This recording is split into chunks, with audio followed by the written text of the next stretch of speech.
Hello and welcome. Thank you for joining me. My guest today is Ed, otherwise known as the Rabyd Atheist. Welcome, Ed. Welcome. Yeah, thank you very much. Glad to be Uh, here. Harvey is here and has been waiting for a bit, and Limited Light just got here. And if you noticed in the chat, there is a poll. And the reason for the poll is I am going on a trip to France sometime in September, and I need to brush up on my French. It has been decades since I have spoken French, and I need to try to stir up some of that rust in the brain. And I would like some people that I can just sit down and speak French with. So I'm going to have a couple of streams where the only focus is we are speaking French. So anyone who speaks French, please answer the poll as to when is a good time for you to join a stream where we can just speak French. Do you speak French, Ed? I took French in high school, and that's probably the last time I touched it. So, yeah, I took French in high school, and I took 4 years of French in high school, and then 2 semesters in college. So I did get to the point where I was almost fluent, but yeah, that was 4 decades ago. Yeah, it's been a while. Definitely been a while. So. Okay, Ed is the Rabyd Atheist, and he is a former pastor. And I find former pastors to be some of the most interesting people to talk to about their journey out of faith because they were so deep into it. I was just as deep into it, I think, as a pastor, although the only reason I did not go to seminary and go into the pastorate is because it wasn't open to me. I don't have a penis, and evidently you need a penis to be able to do that. Yeah. Yeah. So Ed, tell us about your journey into faith and then out of it. I grew up in the church, so my earliest memories are like beginner class in Sunday school with the Noah's Ark thing on the wall and being a young kid. And I don't feel that my church was ever really abusive per se. They were more of a very loving community that bonded together over stuff. And my parents had been very liberal when they were in the 60s. They were definitely children of the 60s. But for some reason, when I got born, they decided to get religious. And they joined a Pentecostal church because they were very much into experiential kind of things, wanting to experience it. But my mom was like a graduate of college. She was a medical technologist, so she worked in a lab in a hospital. And dad was kind of a brilliant factory worker, but they both wanted me to become a Christian. And when you're young, you don't really have a lot of defenses against that. So you just kind of go along with it. And I loved my parents, and my parents loved me. And I was an only child, so they kind of poured their love into me because for whatever reason, mom had a lot of miscarriages, and I was the one that made it. So it was. You were the only one? Yeah. My dad says he thinks my mom was pregnant probably 3 times before me because they had been married like 8 years by the time I came along. So, but it was, he says, you were kind of at a moment in her life where she calmed down and she was kind of, settled into her career and a little bit more relaxed. And he says, I think that's what had a lot to do with it. But he knew for sure that at least twice she had miscarried and like late into term, and it just was a bad situation for her. So my parents poured their love into me. I don't ever feel like I was any of that. And I just grew up in the church, and recent revelations that I'm autistic. When you feel like you're a weirdo and you're in a Pentecostal church, you feel at home. Okay, so I guess I wasn't weird enough though, because I went to a Pentecostal church for a very short time and said, no, this isn't it. Yeah, it's kind of a weird experience unless you are a weirdo, and so it's kind of like I fit in. And I went through the whole rigmarole. At about 8, 9 years old. I gave my heart to a VBS. I had a VBS thing, giving my heart to Jesus, and they had an evangelistic service, and I was feeling guilty about all the sins I was doing at that time, like telling white lies to my parents and things like that. So, and then later on, I felt called to the ministry, and the Assemblies of God, of course, has the baptism and speaking in other tongues and all that stuff. And by the time I was 17, I was pretty set on becoming a minister, and I went to Bible college, and a lot of it started to unravel for me there, Mm. intellectually speaking. But emotionally, I No, was so Bible college was undergraduate. yeah. I have a Bachelor of Arts in Biblical Studies from And them. where did you get that from? Trinity Bible College. It's in Ellendale, North Dakota. Okay. It's considered the frozen monastery of the Assemblies of God because it's in North Dakota and it's cold. We were the frozen chosen for a long time. I thought the And Presbyterians were the frozen chosen. yeah, well, the Assemblies of God has its element of Calvinism in it too, which is kind of weird because they started off not that way at all. And then I went off to Asbury in Kentucky, got my MA there. The Now, is more I that went to Methodist? yes, it's independent Wesleyan is what they're classified as, but it's one of the last places like a Methodist minister can get a quote unquote conservative education to an extent. I never found Asbury to be all that conservative. It was more open to all sides and just letting everybody dialogue. As seminaries go, I don't think it's that bad as far as being open to information. I know I had my conflicts with like uh, Oswald was there doing Old Testament, and I'm like, he was one of those guys that's like, well, it's not really Genesis isn't really history in the sense that we think of it, particularly the first 11 chapters. It's more They taught that in your seminary, huh? yes, and And that would have been in the 80s? yeah, early 90s. Early 90s. Okay. I graduated in 96 from You're a there. little younger than I thought. I'm 56, so You, I, you're a little younger than me. a little bit. But yeah, it was the education that really challenged my faith in seminary, but I had this emotional attachment to it because I had all this experiential experiences that I thought were God. My dad, when I was in Right. seminary, died. And so the whole, I want to see dad again because I really loved my father. He was a great man. And like, I don't like, oh, the chance to hug my father again, that Mm-hmm. weighs heavy on you, if you understand that. I mean, if you have good parents and they die, it's like, I want to see, there's so much left unsaid that you want to say. And so the, the emotional attachment to my faith kind of kept me in it. Plus, by this time, I had 6 years of education into being a minister. Mm-hmm. So it's like Yeah. the sunk cost fallacy and all that stuff starts to hit you pretty hard. So I Yeah. went into this. I went into the Assemblies of God, got ordained in 2001. I pastored a church down the road here near Grand Rapids, and then I pastored another one near Lansing. And I ended up leaving the Assemblies of God over mostly the fact that I felt that at the time the district was kind of corrupt that I was a part of. So, and then I was invited to an independent congregational church down the road. And when I hit Congregationalism, I didn't have the 16 fundamental truths of the Assemblies of God to uphold anymore. I didn't have any of that. And so I began to study the Bible with all these questions that I had over the next 9 years, pretty much. Well, Now, was the and Congregationalist church, was it more Calvinist?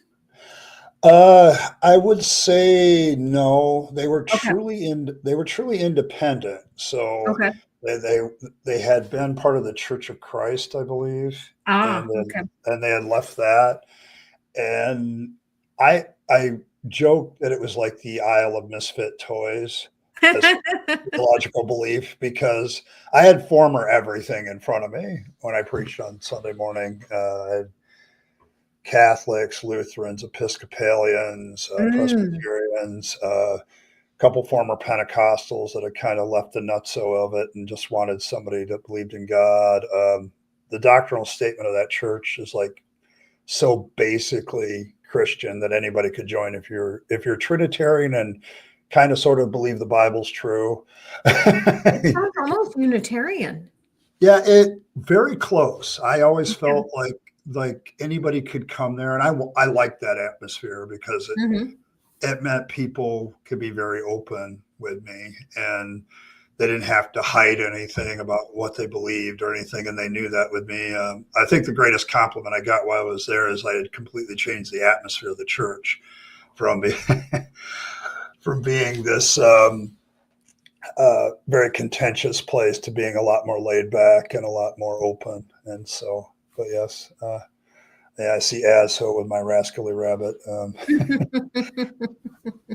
Yeah, I have a mascot very similar to Lisa the Rainbow Giraffe. So I have Oh, Fangs you Bunny. do? Yes, Fangs Bunny is the rabbit atheist. I'm the Rabyd Atheist. So Okay. I will have to borrow that sometime. I've borrowed Lisa for a couple of videos. I will have to borrow yours as well. Give you a yeah, little bit of we're exposure. still in the formative stage of Fangs, the demigod bunny, but he's very interesting, and I've been able to illustrate the absurdity of theology with him quite a number of times because I'm like, I'm just making stuff up, but that's kind of what theology does, is make stuff up. So, Yep. but yeah, but so while I was a congregational minister, I had all this time to study. I, I started a blog called All Things Rabyd, and I started to write out my questions, looking back at my sermons, is there any truth to this?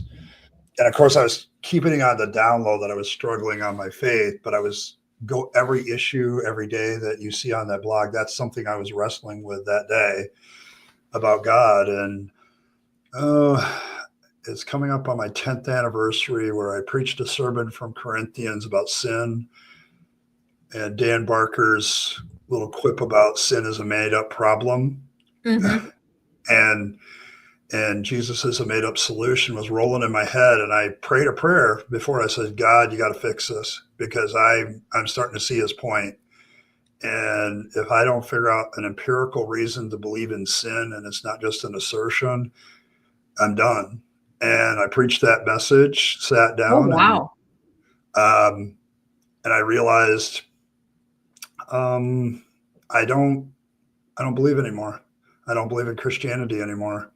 Mm-hmm. And I had a real personal moment too, because it was like, son of a bitch, Ed, you preach this stuff and you make your living off of telling people stuff you can't prove.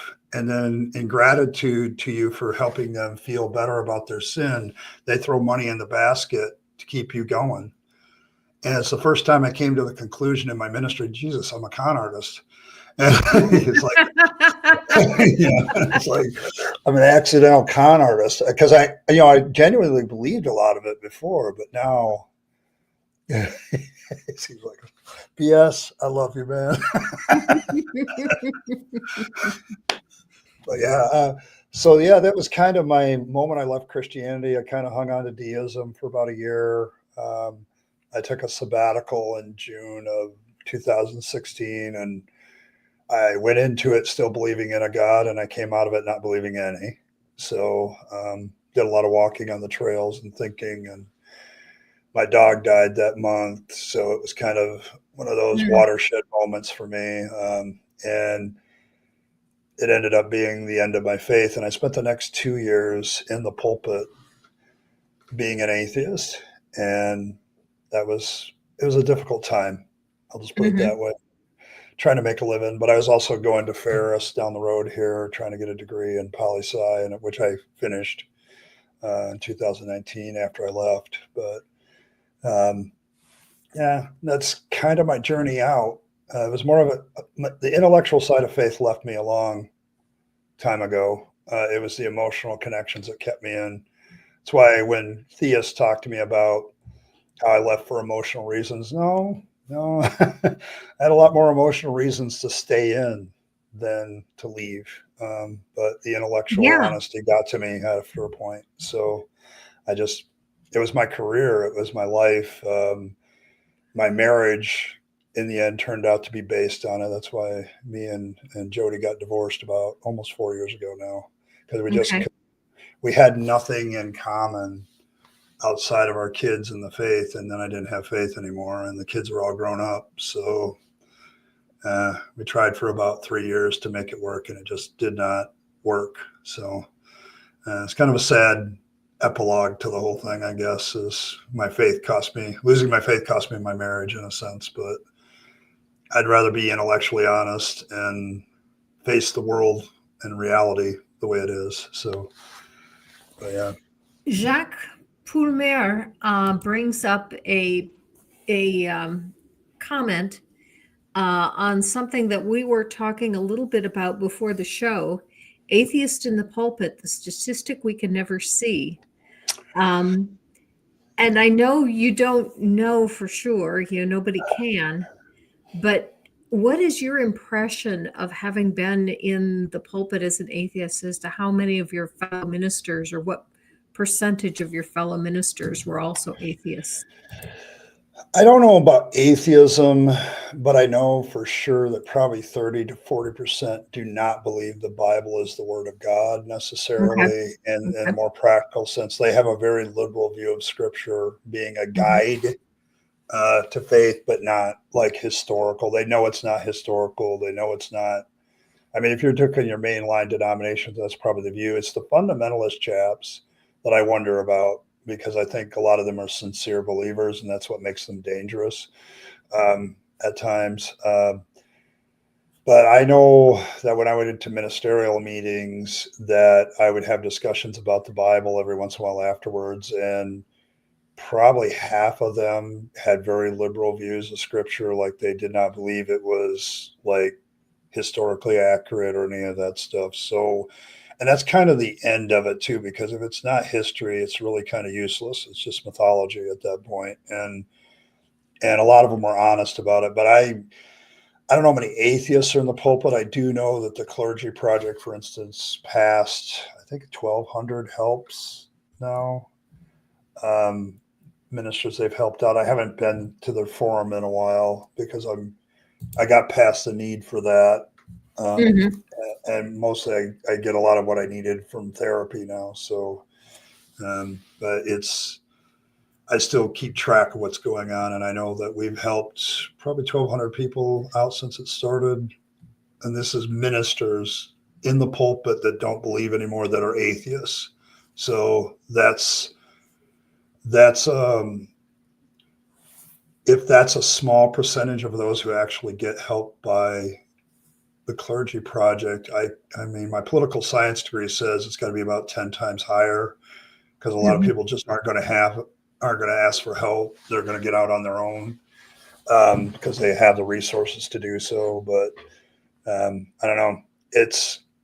I knew a lot of the mainline guys were like, they were looking forward to retirement because they didn't want to do stuff that they didn't believe anymore. Mhm. But they Mhm. were, they're 60 years old. They got 5 years to go. They don't believe in God, but they've been doing this for 40 years. What else did they do? Right. And that's a lot of what the Clergy Project deals with, is that kind of thing. Mhm. And I wish I had gotten involved sooner.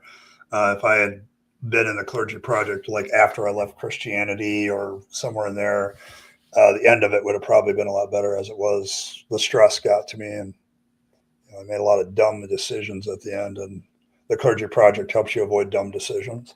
So, it's kind of that thing. So, yeah. Okay. I do not understand this comment. I can't believe you call yourself a granny. That's very rude to your spirit. I have 5 grandchildren. Yeah, That's why I call myself a granny, because I have 5 grandchildren. I got wonder if that's a uh, bump. I've got 7 of my own, and I got 2 on the way. So Oh, I'll be. wow. Wow. So I've got 2 of my daughter just told me yesterday, and my daughter-in-law is expecting in August. So, and then my daughter in November, that'll be her 6th. So, so And I go over to her house and I get a lot of love. So, Mm-hmm. Mm-hmm. yeah. But yeah, I Um, don't think that's insulting at all. I don't think that's insulting at all. Granny. My there's another comment here I wanted to bring up. Where did it go?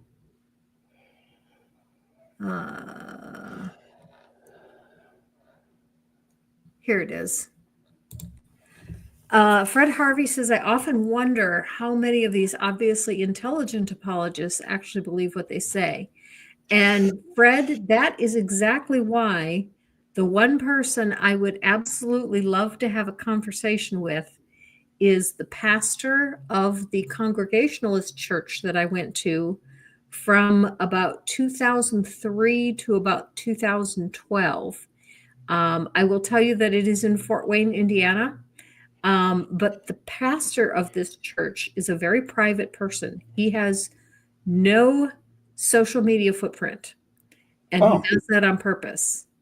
Um, even the church website is scrubbed of any reference to him. He's not the pastor of that church anymore. I know where he is, but because he is a private person, I'm not going to contact him.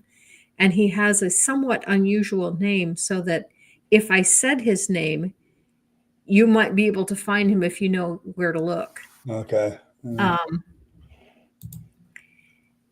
But he is the one person that I would really want to have a conversation with, because he was an intellectual and he always encouraged us to read very intellectual material. I mean, we read Piper, Noel, Keller, all very conservative Calvinist theology, but it was very intellectual theology. But when I became an atheist, I realized it was actually pseudo-intellectual theology. It's you can do a lot of things intellectually that sound impressive with the way you use language, but when you get right down to it, there's a lot of claims without evidence that you're just asserting. When you do theology, there's just truths you assert. In fact, when I wrote my thesis in Asbury, I had to have some assumptions at the beginning to go forward with the study. And one of the assumptions I had, because I was doing First Timothy and its theology, I assumed that it was written by Paul. I now know that that's probably not the case. Okay, so Right. so it's like you end up doing assumptions in theology. So even if guys are well studied and they know their topic really well, they still kind of engage in that pseudo area where they have to because of the field. And theology is one of those fields where you can play with stuff. So my master's degree in theology doesn't do me any good other than I know the game that's being played. So, so that's kind of that, and plus the channel. So, What there was a video that John Piper did, that I did a response to very early as a YouTuber, where he kind of explains a little bit about that. He is asked a question by someone, and I don't remember what the question was, but in his response, he talks about in his seminary days that he went to Germany and was studying with some of the biggest names in theology and thought, and from that study they were telling him, well, we think this verse means that, and we're kind of guessing that that verse means that. And he says, I came to realize that so much of what we believe is based on guesswork. And yep. how can we ask people to base their lives on guesswork? Yeah, it's one of the problems that I had as a preacher, because I realized many years into it, it didn't take me too long to realize this, but people, if you give them an emotional reason to believe, they'll cling to that far more than an intellectual one. Mm-hmm. The problem with the intellectual side of Christianity is there's so much interpretation issues and personal interpretation, personal viewpoints. Theologians get caught up in that. Preachers get caught up in that. That's why there's so many denominations. They don't agree on stuff, and it comes down to opinion. And so when I would preach, trying to get the intellectual side in there, but connecting it emotionally was far more my style. And being a former Pentecostal preacher, I knew that too, because people, if you talk about speaking in tongues, if you get them the emotional gin up of being in touch with God and all that stuff, that's far more appealing than, the 5 points of Calvinism and why they're wrong kind of thing. It's a game. It really is a game. So what was really fascinating is when Piper, brought out that, that was the problem. He didn't address it. nope, He moved on. He moves and, on. and just left that hanging. And I thought, how do you just leave that hanging? You just told everyone that you're not sure that any of this is true. And then you left this hanging and move on as if that's not important. Well, it kind of gets back to your original questioner of how many of these apologists actually believe this stuff. And I'm starting to think it's a low percentage. Like maybe the young guys still believe it, and like you get to somebody like, I'm going to be reacting to William Lane Craig, reacting to R.C. Sproul later today. But you get somebody like him who is just clinging to this emotional connection to his thing because he knows that the actual evidence isn't convincing. He knows that. Okay. Yeah. And so he sticks with the witness of the Holy Spirit because he knows it's all he's got.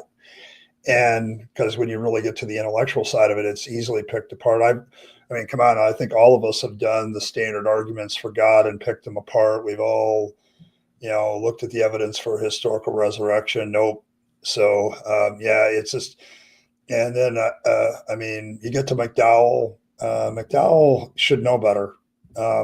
He actually has studied some of this stuff like the resurrection and the apostles, and he knows that a lot of the claims of apologetics don't have the evidence they say they have. He knows that. He has to know that. And it's like, dude, you're hanging on because this is your father's legacy. Exactly. It's like you're into this emotionally so deep, and now you're passing it on to your kid. And it's like, dude, where this is going to lead, this intellectual trap that you find yourself in that you can't cross the lines of. But yeah, I don't know. I listen to like, people who are multi-billionaires because of apologetics. And like, if they give it up now, what do they do for a living? Like, what would Frank Turek do for a living if he gave up apologetics? Well, Frank Turek could just retire. Yeah, he could. I mean, he's the same age as I am. He's 64. Yeah, he could retire and he could pull up, but he would completely discredit himself if he pulled out of apologetics. He wouldn't have any voice to say anything anymore because but he could just retire and fade into the background. Yeah, he could. Do you think Frank Turek has the personality that wants him to do that, though? No. He likes being up on the stage. Yeah, I know he does. But, I don't know. I get it. With William Lane Craig, I don't think there is an intellectual dishonesty. I think there's an intellectual block. Yeah, he can't see past his blinders. Exactly.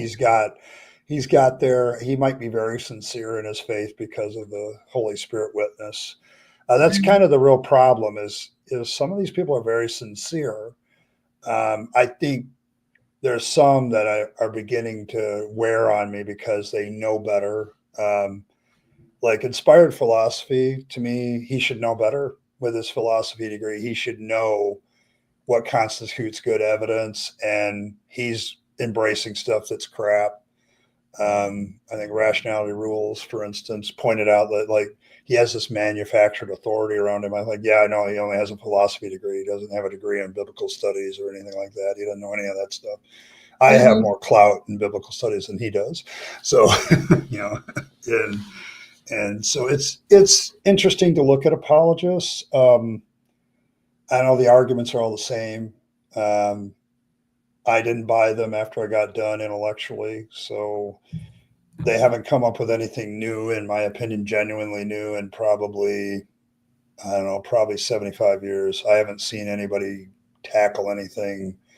I mean, they keep attacking evolution, but that's not the same as coming up with a new argument for Right. Christianity or something. It's totally different. So I think it's they're been a going to have to while. give up the evolution one pretty soon. I think they are too. I think that's why there's a rise in presuppositionalist apologetics. Everybody's running to Planaga because now they can just say, well, I believe this. This is true. You have to prove it false. And it's like, it's a dishonest tactic because you have the Mm. burden of proof, but it also saves people's faith emotionally. Like they can say, well, this is what I believe. And by the authority of what I believe, I can hold on to it.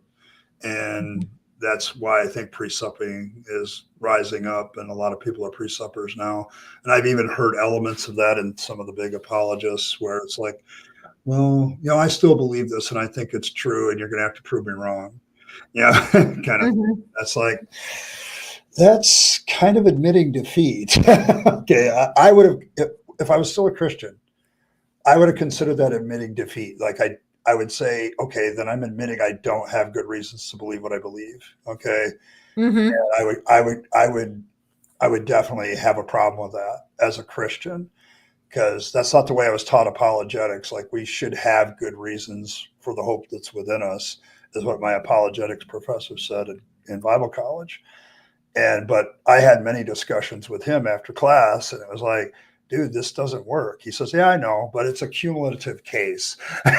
Like it's a cumulative case of circumstantial evidence, and you should get that more than anybody. It's like, yeah, maybe yes, maybe no. Mhm. Mhm. Yeah. So But I think the defeater of the Holy Spirit argument is the fact that everyone's getting different messages from the Holy Spirit.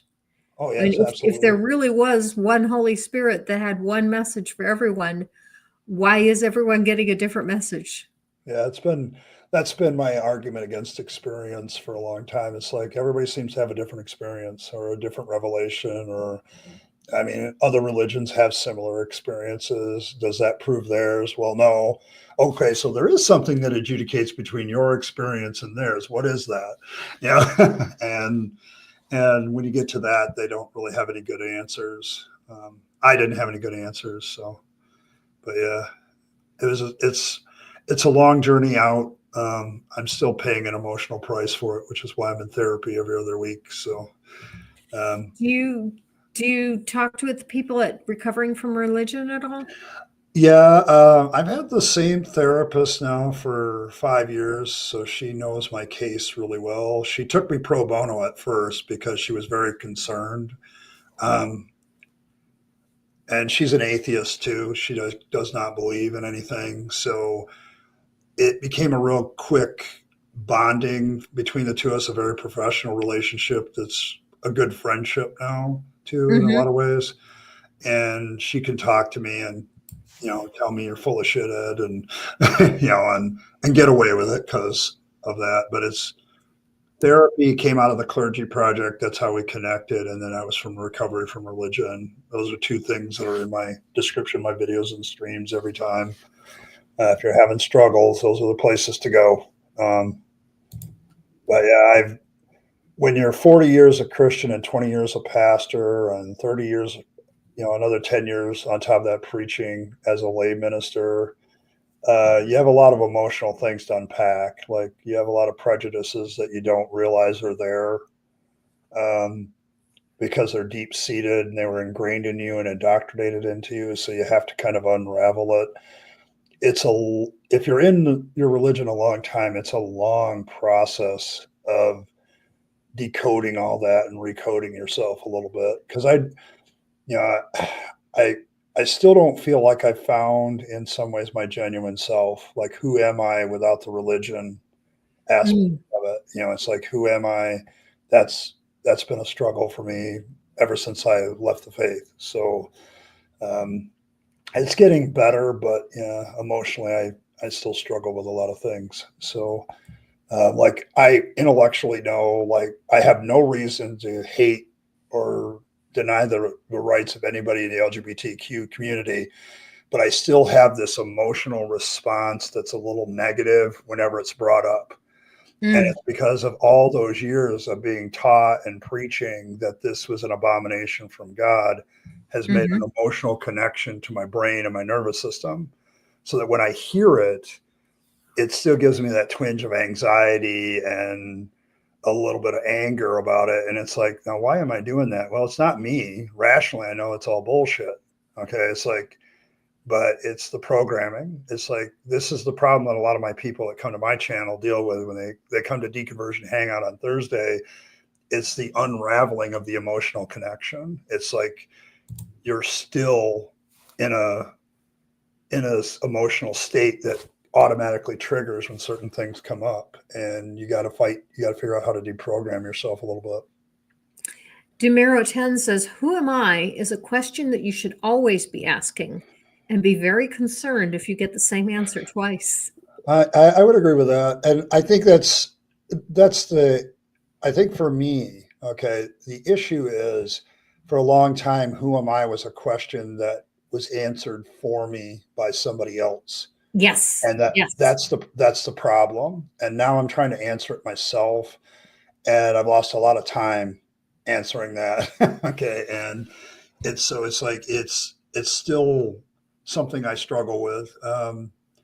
It's why I became an anti-theist, and I do a lot of anti-theism stuff of like, we need to get religion out of this because it really sabotages people's lives. It's the most devastating thing that it does, is it takes over part of a good chunk of your life, and then none of that's real.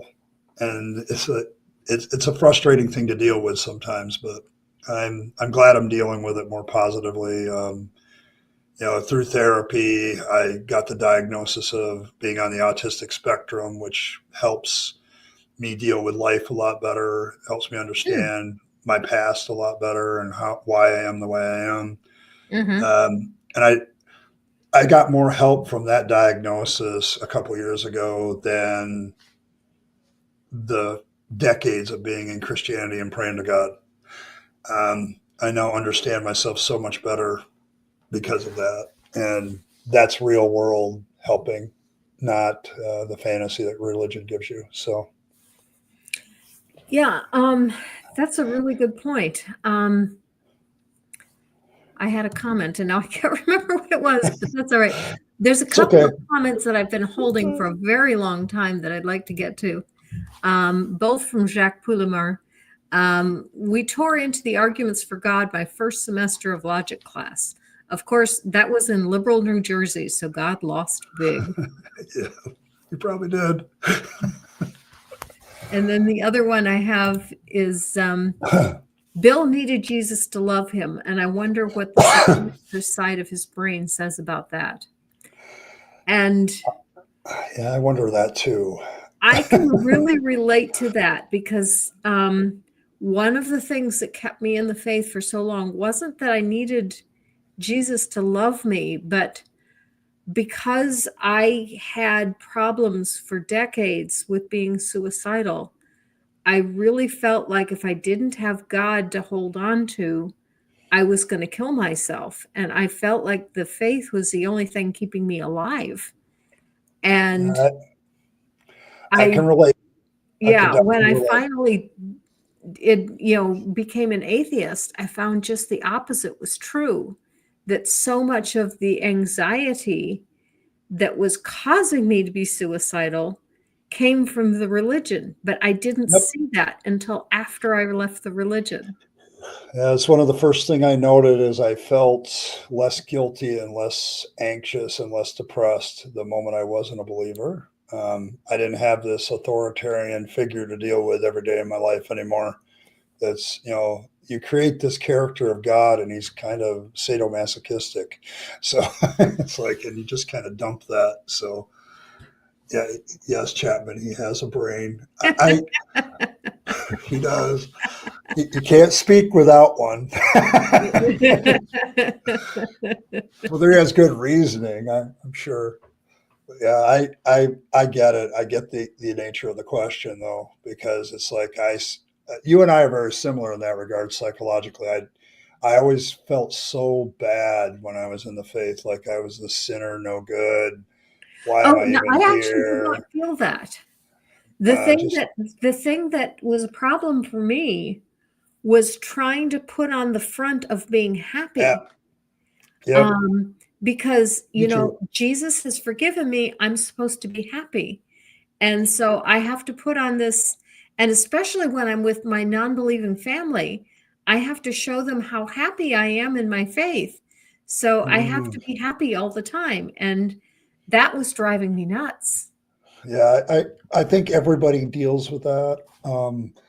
I had a lot of congregational members that, members of my congregation that dealt with that problem all the time. It's like, I know I'm supposed to be happy because Jesus has forgiven me and all this stuff, but I'm not happy. And I'm like, I don't know what to do with that because my faith says you should be happy. Like that whole forgiveness of sin should be a leading to joy, according to most Christian theology, but it doesn't.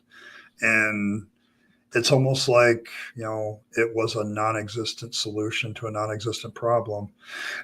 Yeah, yeah, and yeah.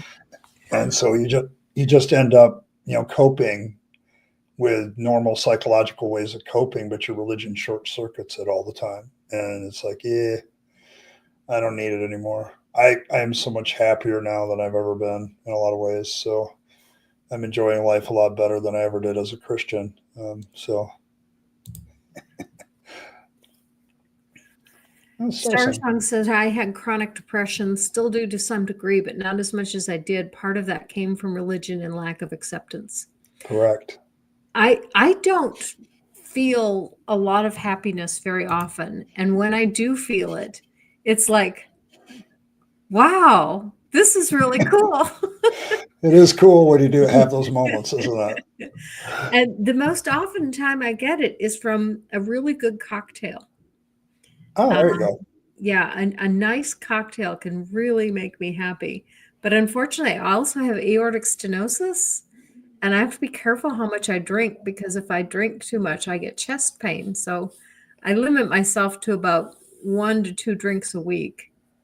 Yeah, see, I have a different, being autistic, I have to watch the possible addictive behaviors, and alcohol Mm. is one of them. So it's like we have a problem with substances.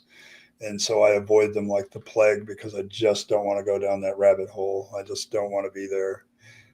Which is weird because people still accuse me of what sin did you want to get into? Why did you become an atheist? And I'm like, I'm probably more moral than you. So, because on a Christian, whatever that is, Hmm. because I don't want to take the risk. I've got too much to live for now. Um, I've got grandkids. I've got my kids that are becoming cool, and I've got people in my life, and YouTube is cool. There's just so many good things that I don't want to ruin. You know what I'm Hmm. saying? So, and me and my therapist talk about that often. She says, "Yeah, that's probably a good path for you." So, yeah. That reminded me of what I wanted to mention earlier is I have a couple of autistic traits. And Hmm. I've had a therapist say, that's an autistic trait, although I have never had an autistic diagnosis. But I had another clue come up just quite recently. Have you seen The Accountant too? Not yet. No. Okay. Well, this is in the movie trailer, so it's not a spoiler. Is there's a joke he says where he says, "It's not the fall that killed him; it was the abrupt ending." Yep. And I started laughing, and I was the only one in the theater that was laughing. And Well, it's a funny joke. It's a then funny he joke to said me that was too. a joke. And when he said that was a joke, then everybody else started laughing. And I was like, Yeah. why am I the only one that gets the autistic joke? Yeah, it's a lot. I had somebody. I did a stream with another fellow YouTuber who's autistic, for autistic awareness, and she brought up that movie because she says that's a very autistic thing to do, She says, and the career choice is very autistic, being an accountant. You only have to deal with people at a certain superficial level, and you just have to handle their numbers. He says that's a very autistic career choice. And then she gets into, yeah, and I can also see the moral issues of just being involved in all this other stuff. Yeah, I can see that. And I think that's what it is. Like, I don't perceive the world the same way everybody else does. I don't perceive social situations the way everybody else does. And once you figure that out, how you actually perceive it compared to everybody else, it helps you get along with others a little bit better. I still have my moments where, like, yeah, that's just no. I still have social anxiety. I, and part of that still comes up when, like, somebody asks me to go to church. It's like, I don't want to deal with it. And the social anxiety at that moment saves me. Like, no, I'm too anxious about that. I don't want to do that anymore. It was an awful career to choose, being a pastor, because I was constantly dealing with people. And Now, in your last 2 years, when you were an atheist and a pastor, did you have to counsel people? Yeah, I mean, I had one person during, I was teaching a Bible study, like, in the morning before church, and a few people would show up, and she's like, what proof do we have for this? And my atheist pastor moment was, oh, not really anything. but I told her what the typical apologist spiel was. I said, and some people say this is the proof for it. And I said it to her. She says, well, I don't find that very convincing. And I says, well, I get that. And that ended the conversation. But I had moments like that. I did have one person come up to me and says, Pastor, I know this is wrong according to the Bible, but I think I'm gay. And I'm like, I don't think that's a problem. Okay. And he looked at me like this, and it's like, it's an independent congregational church. And I had two other people that were LGBTQ in my congregation. One of them was Polly. She was living with like two other women and two guys, and they were all in a relationship together. And then I had another one she was a lesbian. So she didn't let anybody know in our small community that was the case, because it's pretty red around here. I'll just put it that way, because it's small town America, Midwest kind of thing. So, and I knew all that from counseling them. I said, but I don't think that's a problem. I don't think, my whole advice, by the time that came up, I was pretty liberal before I left the faith, and afterwards it was just easier. I felt a lot less guilt ridden with the God side of it, giving that advice, saying, I think you're okay. And I think you're all right. Okay. You figure it out. Okay. You're smart enough to, go along this journey yourself. And I supported them in that journey, and they actually found that refreshing from a minister. I don't know what they're doing these days, because I've been out of the ministry for 7 years now. It'll be 7 years, May 27th, my last sermon. So, 2018. So it's been a bit, but I don't know what they're doing now. But I know that they both found that refreshing, that I was not judgmental about that sort of thing. Like, I says, I can see it. I can see how things are weird. By this time, I accepted evolution. I said, I can see where, like, neurological divergence and genetics could have a big influence on that. And that's not your fault. That's just the way it is. Yeah. It's like, it's not something you can necessarily control. And I think they found that refreshing. It was a nice, when I had conversations like that the last 2 years, it was okay. It was fundamentalists in my church that I often had the roughest time with after that. Oh, yeah. Because like, they would come up, well, this is what the Bible says. I says, does it? And I would refer them to a couple other verses that kind of contradicted that. And they're like, oh, I didn't realize that this was a controversy. I says, yeah, even among theologians, it's a controversy. I says, and that's the thing. I try to tone those people down still to this day. I'm like, it's like, dude, what you believe still isn't ironclad. This isn't 100%. This is the way it is, even from a biblical point of view. to force that on others, even in your own church, is a bad deal. See, I deal with people at all stages of deconversion. So it's like, I try to be very tolerant because I know people are going through something. They're on a journey out of it, and it's not easy. And they don't need somebody browbeating them because their viewpoint isn't quite secular enough or whatever. I don't have, it's if somebody's just leaving their faith, I'm not going to sit there and talk to them about LGBTQ issues, because what they're really struggling with is something else. And I got to deal with that first. And we can talk about that a year or so down the road when they're in a better place to talk about it. So I've learned a lot on my 6 years of YouTube. So it's been a journey here. But dealing with people is probably, from an autistic point of view, this is the best platform for me because I could shut it off. But now, is YouTube your main source of income now? no, I work overnight at the Okay. world's largest brick and mortar. I'm the guy that's the evil guy that you don't like in a store, because I change all the places where things are in the shelves. So once you figure out where something is, we go and change the mod, and it becomes something else. I've worked for them for off and on. They were a good job when I was in the ministry because they would, work around my ministerial schedule. And now they're a good job because I don't have to think very much with that job, and I'm kind of isolated. I don't have to deal with people all that much, and just my teammates, which are only three of us. So it's a good job for me, and it's allowed me to recover. I taught in Texas for about a year and a half. After my divorce, I went to Texas and taught in the public schools and taught world geography. And after about a year and a half, I started having blackouts. That's why I came back to Michigan. It's part of my learning I was autistic. I do it too. Yeah, you're the one. Okay. Yeah, I don't know. I think my unique perspective helps a lot of people because I've been through this as a minister. So if you're coming out of your religion as just a church member, I can definitely help you a little bit. I understand the culture of you're coming out of.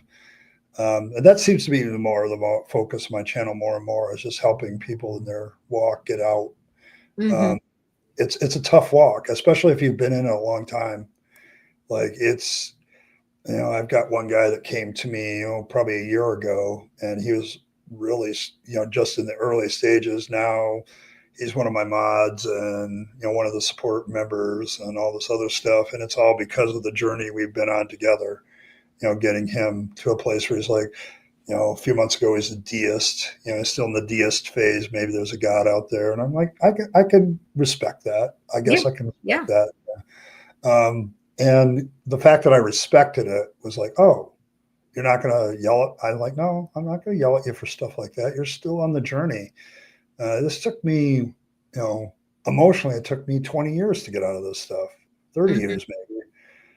Intellectually, I was out in 5 years, but it was like I kept trying to make it intellectually work. And that's the issue that most people, it's a laughable accusation when people say you left for emotional reasons. You're probably staying in it because of emotional reasons. Right. Right. Okay. It's quite the opposite. Once the emotional reasons are weakened to the point where your brain can take over, you're out. Okay. Yeah. And that's what it really is. And that was my journey. It was like I had all these intellectual reasons to just chuck it and go do something else, but it was the sunk cost, and wanting to see my dad again was a big one. The idea of heaven and being able to hug my father again was a big emotional anchor for me to stay in faith. Because my dad was like the best. He was like the best dad ever. It's like, to me at least, he must have instinctively knew something was different about me, because he never treated me like everybody else did. He always treated me like a human being, and he didn't have expectations on me like I was supposed to follow in his footsteps or any of that stuff. So he treated me as an individual, and I missed him. And Is I your wanted mother to. still around? Yeah, she's 84. She still plays piano in her local church, still believes. and I'm probably never going to change that. Yeah. It's like, You never know, but yeah, I can see that, the strong tie for you to see your father again, it would be even stronger for her to want to see him again. she never got remarried. Hmm. And when I asked her why one time, she says, because I love your father and I don't want to be unfaithful. Hmm. That's her Hmm. reason. Yeah. She still in love with my dad and wants to see him again so bad. And that's that's a pretty big testimony when the people closest to you love you that much. Okay. Hmm. And she's been in it for a long time. And I I think was too. she gets a sense of community, and she feels useful because she plays piano. So it's like Hmm. when you look at all the elderly needs that people have when they get that old, in their 80s and 90s, it touches a lot of buttons. Church touches a lot of buttons for her. And so, Hmm. and How I'm not does going to change it. how does she feel about you being an atheist? Or does she know? I think she knows, but she doesn't bring it up. Um, I'm her only kid, so Mm. she's got a she's got a lot of emotional attachment to me. I've been there for her when she was weeping about dad or going through something, and I still am. Me and my Hmm. daughter have a lot of conversations about what to do with her because she's starting. Like we had to tell her recently she couldn't drive anymore, um, Mm. and that near killed her because she's Yeah. very independent Yeah. person. Um, and so you still have these struggles. I still have these struggles with my family, but I try not to make it about the faith thing. Um, Hmm. I know my oldest son knows because he was the first subscriber to my channel Oh, a long wow. time. That's cool. But That's yeah, really cool. but yeah, since then he's kind of gone back into faith, and I don't understand why, but I haven't had the ability to have a long conversation with him about that. So, Hmm. and we're going on a vacation here in July where we're all going to get back together for kind of a reunion moment. That's So, nice. we'll see what happens there. But yeah, just you know, I look at my family and I said, okay, do I want to have good relationships with my family or do I want to be right? Um, and good relationships with my family keep winning out. That's what I got. And I Hmm. think it's a decision every deconverted person has to make. They have to, what do you want? Do you want good, loving relationships with your family, or do you want to be right about God? It's like, and if you want to be right about God, then you're going to lose a lot of relationships. I know. The God question for me has lost me a lot of friends. So, um, hasn't lost me my family yet, though, other than my wife, my ex-wife. So, That's uh, good. I have good relationships with most of my kids. They know my door's open. Mom and me are still pretty tight. I keep a track of her. And the grandkids, I walk in and it's Papa, and they run up and they give me big hugs and makes my day. So, you know, that's kind of where I'm at with family. So sometimes you have to put that aside, the faith issue aside, because it's not that important. You have Hmm. to realize that sometimes. So Liam Wakefield says, my mom is sure that her God will not let me go to hell. Nice sentiment, but I've never had a good reply to how that works out. yeah, I hear you. I'm sure my mom thinks the same thing. Like at the last minute, I'm going to get saved again, or God will forgive me anyway, or whatever. Or some hyper Calvinist would say, I never lost my salvation. I've always been saved. So, Right. you know, Well, the one yeah, thing I think is that, if there really is a God that created the universe, I don't think it cares what we think about him. oh, I, And I, I wouldn't care if I have all power and all knowledge. Why do I right, care about one of my creations, what they think about me? right, You know, exactly. it's Exactly. like, I've never understood that. The whole worship aspect was a big thing that downed my intellectual thoughts about God. Like, why does such a God need worship? Mm-hmm. Uh, Mm-hmm. he doesn't need worship. He is what he is. Whether I worship him or not should be irrelevant. So, I was invited onto a stream as a guest with a Muslim on the topic of why does God need worship? And I got very frustrated with him because I presented my case for why a God wouldn't need worship. And he said, yeah, you're right. Okay, so now let's talk about what is important about worship. Why do people worship, and what's and I said, that is not the topic you invited me to come and talk about.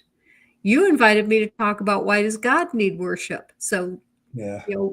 Well, yeah, but God doesn't need worship. So there's really nothing to talk about. Well, then why did you invite me to talk about it? Yeah. It's always frustrating that when I get invites every once in a while from theists to show, and I'm like, I'm always looking for productive conversations, and I do my preliminary research on the person, and I'm like, is this going to be a productive conversation, or is it just me platforming them? And so there's a lot of no's that I give to people. I've learned to say no. And that's stress management too. Keeps my hypersensitivity in check and my autistic depression and anxiety in check if I keep that in check. So, but I figured it was you. So I'm like, this will be a great conversation. And it has been. It's been a good one. Yeah. So if you are not already subscribed to Ed's channel, it's the Rabyd Atheist. There is a link in the description for you to just click on and subscribe to his channel. He definitely could use some more subscribers, and I'm sure there's a few of you that haven't already subscribed, so please go ahead and subscribe to his channel. Yeah, I'm always looking to grow, so and get my message out there even more. So, and we need more and more of us. Definitely Exactly. more and more of us. So. Exactly. I left a comment on Paulogia's. Paulogia did a response to Alex O'Connor and Rhett McLaughlin. Yeah. And, it was the 12 atheist emergency. And I happened to have picked the same topic for my video, although I focused on just one. I did What Do You Meme? And, he didn't do much of What Do You Meme's video, but what he did do, I said, he got a point that I completely missed. And so I commented on his video. I said, this is why we need all the voices in the atheist community, because I missed that. Yep. And we can't all do everything. Yeah, my perspective is unique. And I've had to come to terms with that. And giving my unique perspective, I might hit something other people don't. Like, as a guy with a master's in theology, I can say, a large part of what I did was make shit up in order to make it work intellectually, kind of, sort of. And then when something came up that was a problem, I changed it.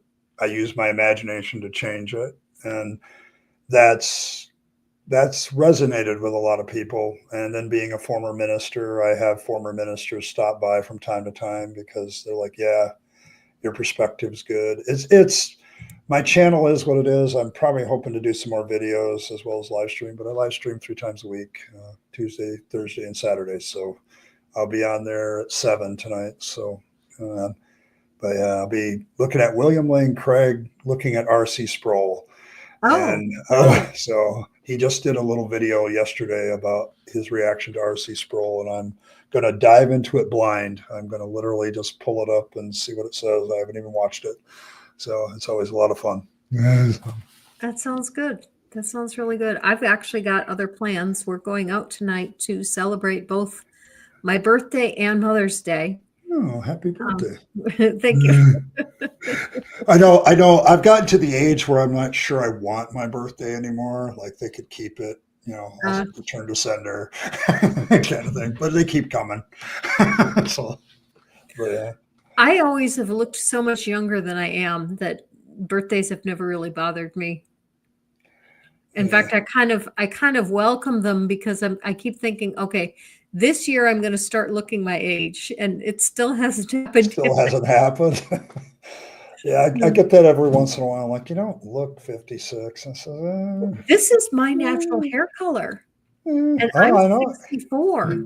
Oh, that's pretty good. You're doing well. Yeah. I've already earned all the gray hairs from my kids and grandkids. So.